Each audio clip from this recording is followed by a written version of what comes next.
So in this episode,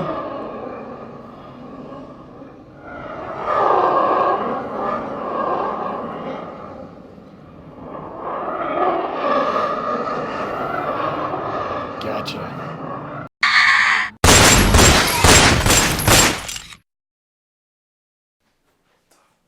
Fuck. Ugh. Nasty fucker.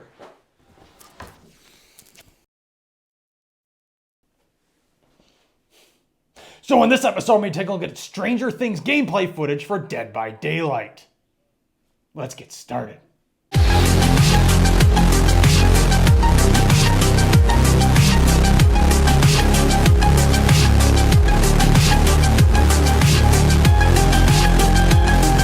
Yes, that's right, Stranger Things is coming to Dead by Daylight. And with all that said, we're going to go ahead and take a look at some of the gameplay footage and see some of the perks and, well, the survivors that will be added. And yes, I'm not going to call the Demogorgon a killer because you have to kill to be a killer. And no, Maury still requires you to, well, ask permission from a hook. So they are not killers.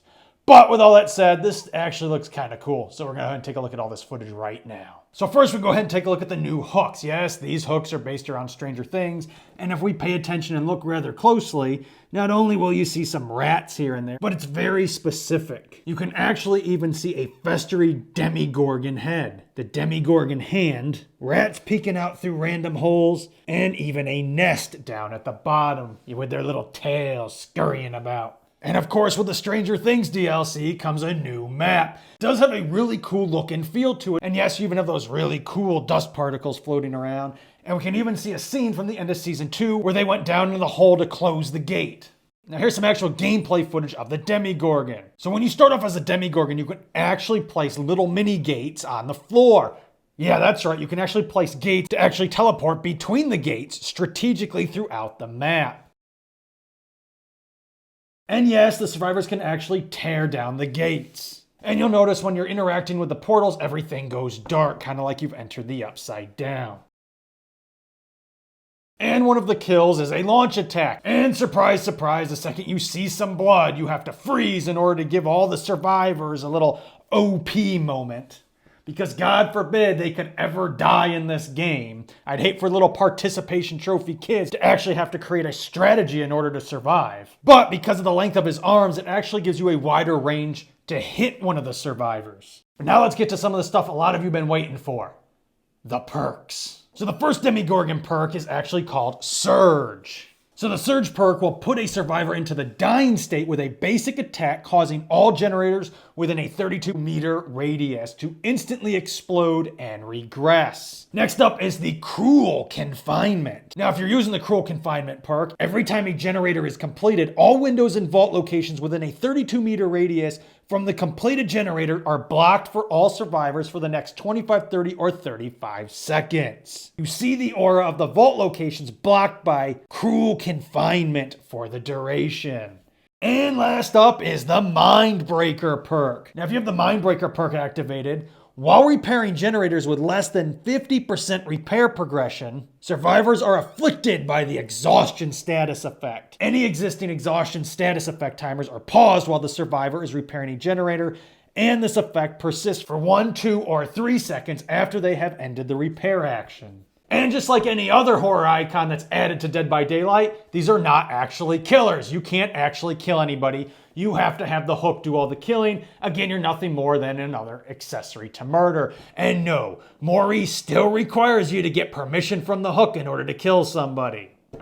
Now, with all that said, let's go ahead and take a look at the survivors. Yeah, survivors. As in, plural? More than one? Yeah, that's right. And don't get too excited because none of the kids were involved because, well, they don't want to see a bunch of kids getting their freaking bodies mutilated and ripped apart.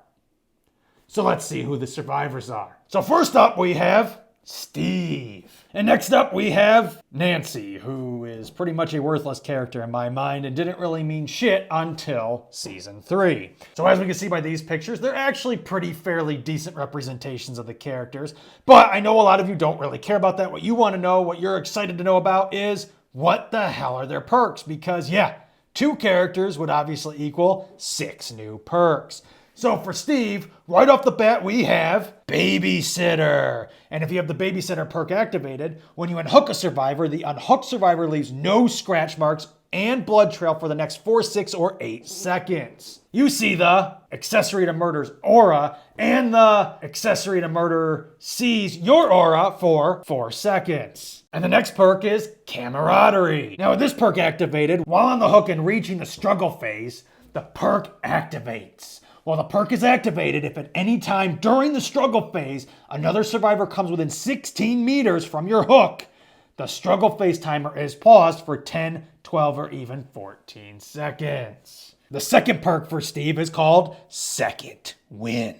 Now with Second Wind activated, when you complete one health state of healing on other survivors, the perk activates. While activated, the next time you get unhooked or you unhook yourself, you are affected by the broken status effect. While outside the terror radius, the perk passively heals you up to 100% healthy state over a duration of 24, 22, or 20 seconds. And next up we have Nancy's perks. First up is Better Together. Kind of reminds me of that old song. With the Better Together perk activated, the aura of the generator you are currently repairing is revealed to all other survivors located within 32 meters. Now, if the accessory to murder downs a survivor while you are repairing a generator, you see the aura of all the other survivors for 8, 9, or 10 seconds. Next up is Fixated. Now with Fixated activated, you can see your own scratch marks at all times. While uninjured, you walk 10, 15, or 20% faster than normal.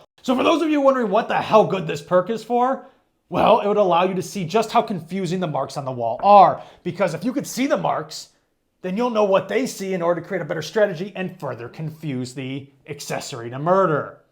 But let's go ahead and take a look at the final perk, which would be Inner Strength. With Inner Strength activated, each time you complete a totem cleanse, Inner Strength activates. While Inner Strength is activated, hiding inside a locker for 10, 9, or 8 seconds while injured will fully heal you.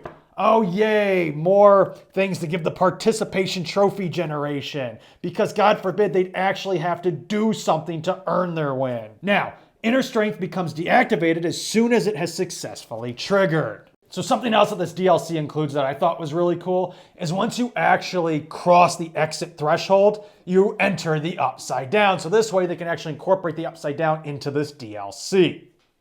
So that's pretty cool. Of course, they didn't show any of the Mori, where they ask permission to kill somebody. Because, that's what they do, all these horror icons. Now, personally, I kind of think that this DLC is pretty cool. And I'm not really a fan of Stranger Things Season 3. I was the first two. Part 3 went to crap. It was a complete political ideology push shit show. That's all it was. The whole thing. It was horrendous. They lost touch of what the hell the show was about. They have no spine to go up against Netflix to say, we don't want to put your political ideologies in the show. They just kept trying to shovel it down your throat. That's all it was. It went to complete garbage. So if you take Season 3, for instance, which was crap, and you put in a game that's, well, crap, then it could actually be pretty good. Because crap plus crap equals more crap, but sometimes it equals good crap. Maybe, depends on what that person eats. Maybe their shit smells good, so it could be good crap. It's good for the flies and the bugs and insects. So the shit is good for somebody. And by bugs, flies, and insects, I mean, well, the entitled generation that plays this game that was involved in participation trophy leagues growing up and doesn't know what it's like to actually have to earn your win and wants everything given to them. And anytime something becomes too hard, they complain and go, OP, overpowered, not fair, or they'll message you and cry and complain. That's basically what the fans of this game are made up of. Sorry, but it's factually true. If you don't believe me, well, there's plenty of evidence on it. Other videos on my channel that you can go and watch. Just go to the main channel and search Dead by Daylight and start watching them. Lots of evidence there. So with all that said, I'll give it a shot. Again, I hated Season 3 and I don't really care for this game because they completely mutilate horror icons. They put a bunch of horror icons or big badass monsters such as the Demogorgon in there. They tone them down and make them bitches. The only reason the game is somewhat successful is because of poser horror fans that don't know any better and just want to play as these characters. And they don't really care about any type of, pure actual need for something to be great. They have no substance. They just want it. I want it. So they're given what they wanted because they were having a temper tantrum, and that's what happens with this game. You all wanted me to cover this, so that you're going to get my thoughts. This is what happens when you ask for something for Dead by Daylight. All right? So with all that said, I wonder what your thoughts are down in the comment section below. Do you like Dead by Daylight? Are you a fan of Stranger Things DLC coming to it? Also, don't forget to hit the subscribe button and hit notification box if you don't know how to kick ass shit such as this. And be sure to give this video a big thumbs up because 150 likes on this video will get you another. No, fuck this. 300 likes on this video will get you another Dead by Daylight video on this channel. You're lucky I didn't double that number again. Okay? So 300 likes. Also, don't forget, merch link down in the description below. Eat, sleep, /read the 4 essentials for any horror fan. And yes, I know some of you are still laughing because you guys get such a kick out of torturing me by making me do the news on this horrible ass game. Please dislike the video because if you hate everything I say, dislike it because the more dislikes I get on this video, the less Dead by Daylight videos I have to do in the future or will do in the future. So please dislike the video if you hate Dead by Daylight. I will not hate you for it or hold you accountable. I will praise you for hating this video. Please do it. Oh, this video is torturous as hell. Don't forget to join us on Discord because that's where all the people who wanted this video are. Please go there and torture the hell out of them like they do to me.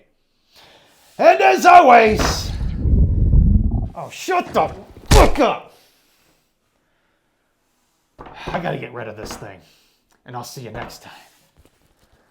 What do we get over here anyways? Chainsaw's out of fuel. That wouldn't work on that creature. But I've got just the trick for you, you little shit.